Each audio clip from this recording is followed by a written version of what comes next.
What's up, guys? Thumbstick Dad bringing you a video, some new content with a new game. Let's play Mortal Shell. This is New Game Plus, Part 1. Let's get after it.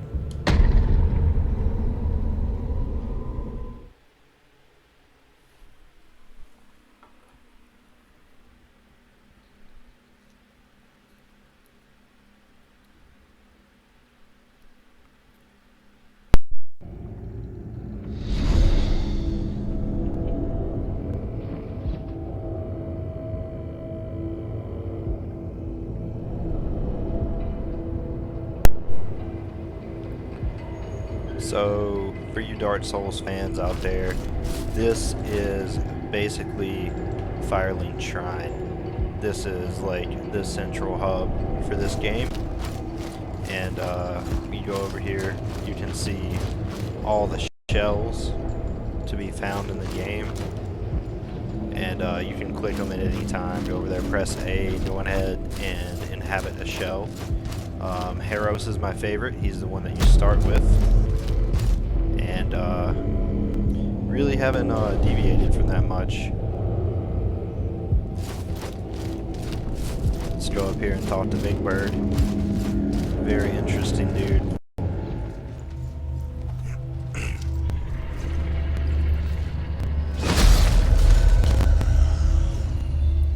This right here is super important for you guys that have not played the game yet. That's the tarnished seal. Thank you. It's been so long since anyone raised a hand toward me in kindness. You seem different, untouched by false truths. Unfortunately, I have little to offer you, save for that tarnished seal in your hands. A small gift, but I expect you will find it useful. Would you grant me another favor? Deep within the temples of the devout, you'll find the sacred glands of the revered. Glands back to me, so I can extract the true nectar, just enough to heal me. Perhaps you too can use it to free yourself from this wretched land, before you end up like me.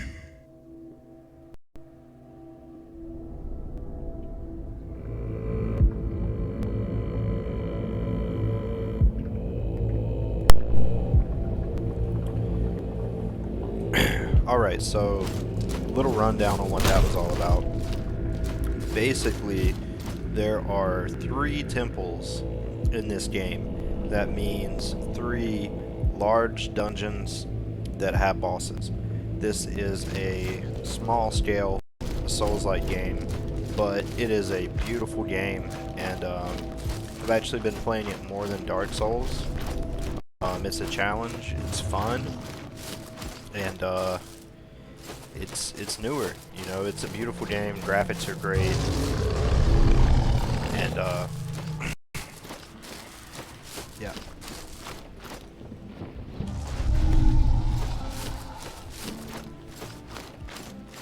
So I'm gonna take a second to go over the inventory with you guys.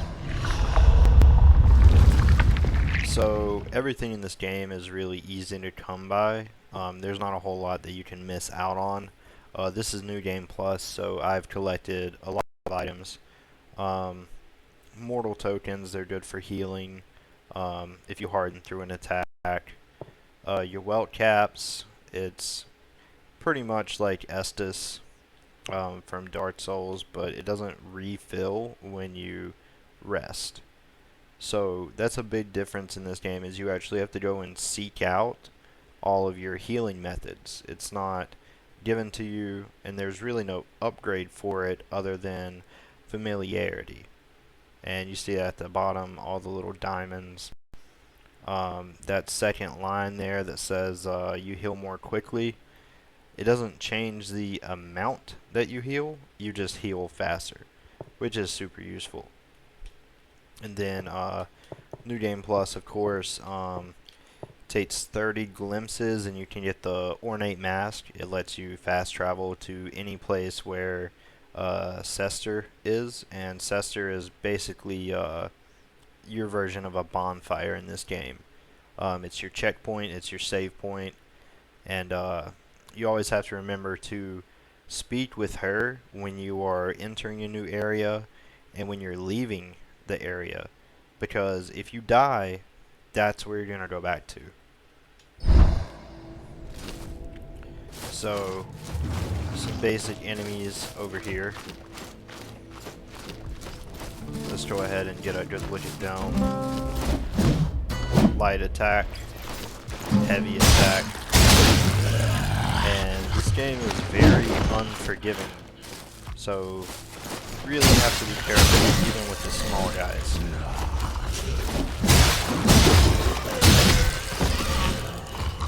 So, down in the bottom right corner, that number 919, that is my tar, which is pretty much like souls for this game. It's your currency, and beside it, the number 15 are my glimpses, and that is another form of currency. You lose your tar when you die, but you do not lose your glimpses. Big difference there. These fraud chests, they're locked, but I'll get into that some more later after we clear our first dungeon. And we get into the fog state, which is basically the entire game amped up to the max. Enemies are all different, and yeah, you're pretty much just fighting for dear life all throughout the exit of a dungeon. Always want to pick up your glimpses. So here's the tower. That's the central hub. The dungeons are scattered throughout, and the boss in here, the Grisha, is like the cave dweller here, and once you kill this boss, it does not respawn. A nice thing here, these little tunnels that you'll see inside later on takes you to the different areas where the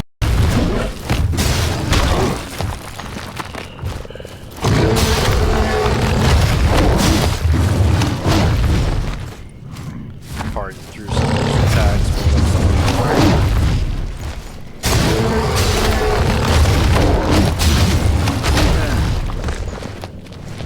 And pop that mechanical spike. It's high invulnerable to damage to do that. And pop a well gap.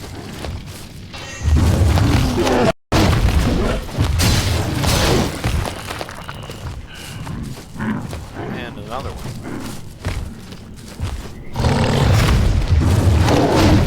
The spiky yeti hits hard.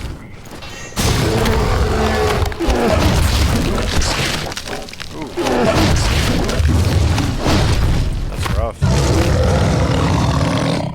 Let's see if we can finish him without healing. Ooh. Got knocked out of my shell.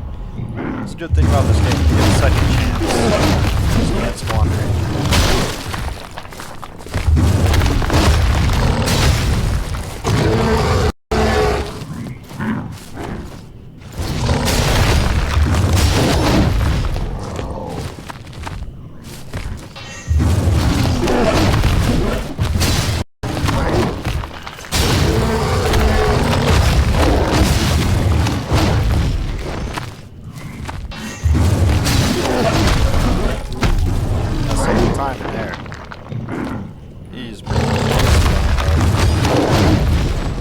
Might be able to make it through right here. Pop another well cap, hit, and there it goes.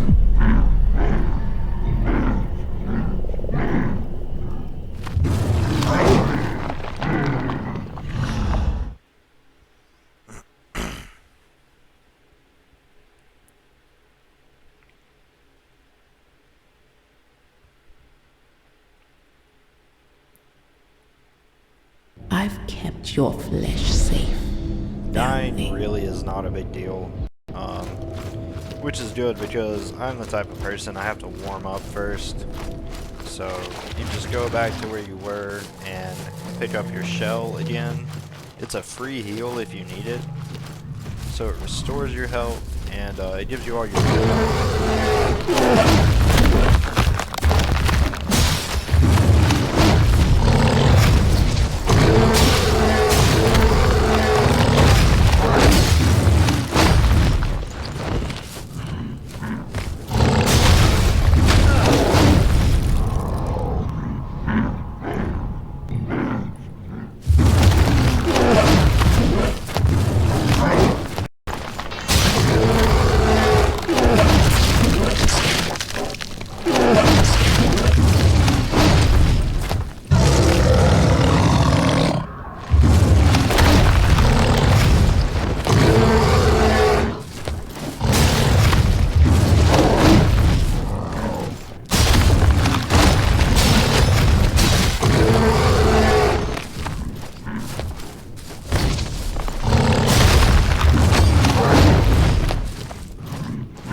So, new game plus, definitely a little bit rougher.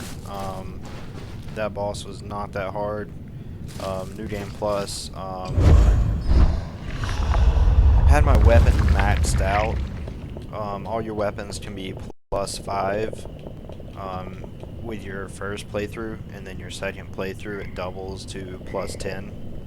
You have to find the quenching acid for that, and thankfully it's all in the same place. It's just a matter of actually getting through the enemies and making the upgrade happen.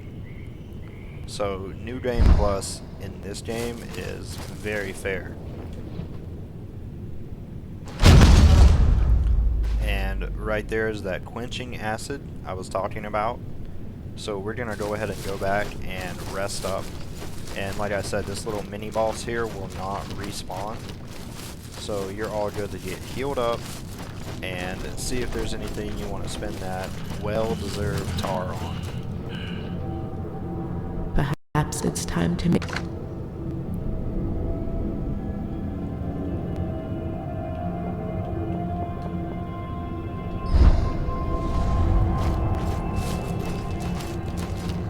So come up here, and we have a workbench, and we're going to go ahead and apply number 6 right here.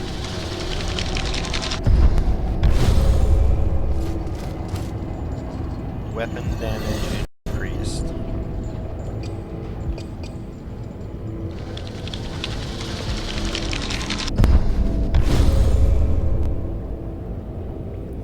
Little trick I did before I actually ended out my old playthrough, I went to the other merchant that I'll take y'all to in a minute, and was able to pick up extra quenching acid.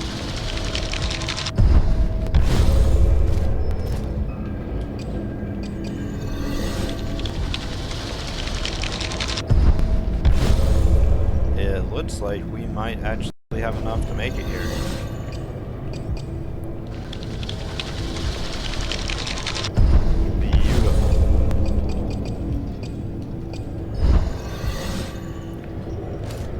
So, old Grisha down there, Angry Yeti, took quite a beating from us, and now it would be half the amount of hits, basically. And this is the other merchant here. Talk to him. In the I'll gladly accept any tar as payment. And cool thing about him is he has an infinite number of a couple of items. So the roasted rat, it gives 10 more if you're maxed out with your familiarity. So where a welt cap does 30 healing, the roasted rat would do 45 for me.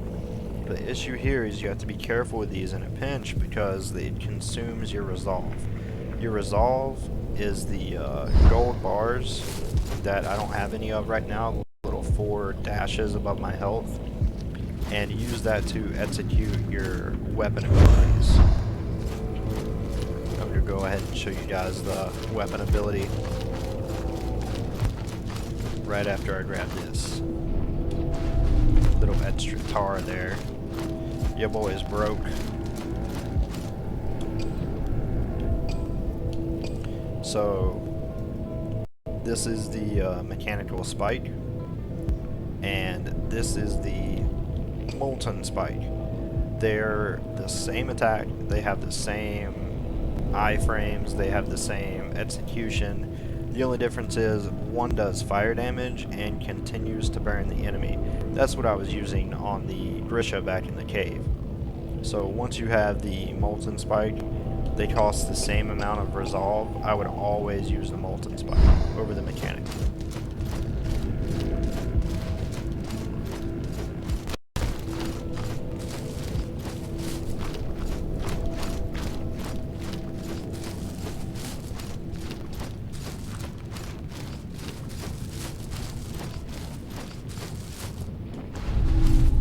These have a cooldown time of 5 minutes. So every time you go over there you can get 1 mushroom, and it's pretty much infinite. So if you want to spend an hour and pick up a bunch of them, it's totally fine. It's always good to stock up.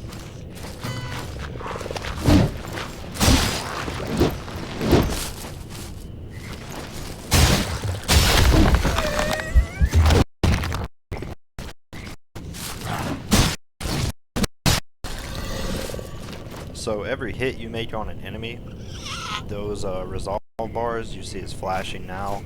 Every hit that you actually land on an enemy increases your resolve. Different shells have different amounts of resolve, but I don't see myself ever playing anyone other than Harrows. So he is the most balanced shell. After I kill this guy, I'll go over the different shells, what they're good for, and the different weapons, and we'll go ahead and wrap up part 1 of this Let's Play. We will be all set. Grisha is good and gone. He got a haircut, really needed one, and we're all set to be able to travel anywhere else in the map with him out of the way. So let's go ahead and rest here. Perhaps it's time to make some new... And I will go over the weapons and shells really quick. So tab over at the top, you see in the middle you have your shells. There are 4 total shells, and it says unknown because I never actually played them and purchased their names, which you can purchase with tar, and the other abilities you'll purchase with glimpses. But this is Harrows, the vassal. He's like your all-arounder, your basic knight. He's middle down the board, and some people have an issue with that balance, but I think it's actually super useful. He's got 4 bars of resolve, he's got enough stamina, and the Hallowed Sword is perfect for his build. So the game really gives you everything that you need to be successful if you want to do a basic melee knight playstyle from the start.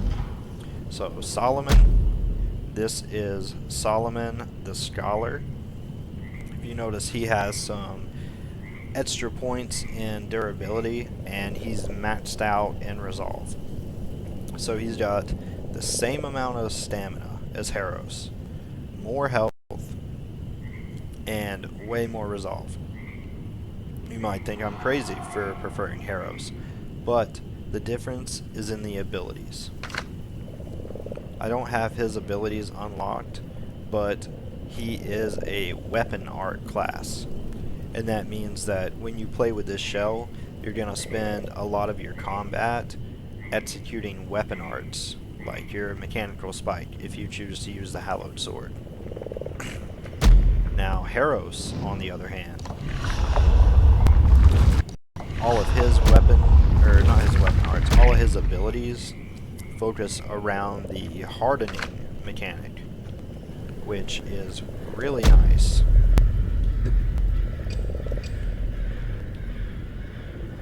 Some of those last for twice as long upon being broken. I mean, that one is a lifesaver right there. But the hardening mechanic, you can't block in this game. You can only harden through attacks and parry.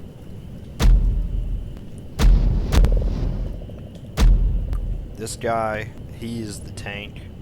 His health is through the roof, but his stamina and his resolve, just dismal. I mean, I couldn't play with this guy if I tried. You can't, you can't really make a good combo, a good combat flow or anything like that with the stamina so low. He pretty much just exchanges blows, and he's got the health for it, but it's not my playstyle. And then Teal, the Acolyte. He is the run and gun assassin class, roguelike. He's got low health, only 2 bars of resolve, but his stamina is basically infinite. You'd have a really hard time running out of stamina playing as this guy. He can dodge everything, he can sprint for a good while, and if that suits you, I mean, I think he's the best alternative to Harrows. And a lot of his abilities focus around poison. And the cool thing about that, when I get into the weapons, which I'm going to start right now, the hammer and chisel is a poison-based weapon. It's a perfect pair for this guy.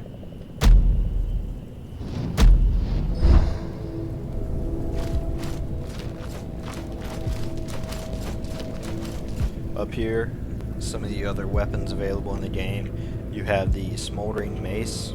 It's a huge 2-hand mace. Weapon arts are all about doing fire damage. This spot is empty. It's for the Hallowed Sword, which I am holding and currently using. This is the Martyr's Blade. A gigantic greatsword. Amazing reach. It is surprisingly the slowest weapon in the game, though. It is slower than the mace. Don't know why. Mace looks a lot heavier. But mace does fire. Martyr's Blade, you guessed it, does ice. And then the hammer and chisel right here, very fast but very weak, unless you pair the poison abilities of Teal with the poison abilities of the hammer and chisel. Really pays off. So that's a quick rundown before I start getting really into the dungeons. And that wraps up my first Let's Play on Mortal Shell. I hope you guys enjoyed it. Don't forget to like and subscribe and leave me a comment on what you thought about the video. I'm still new to this, and I just want to make great content for you guys. Thumbstick Dad out.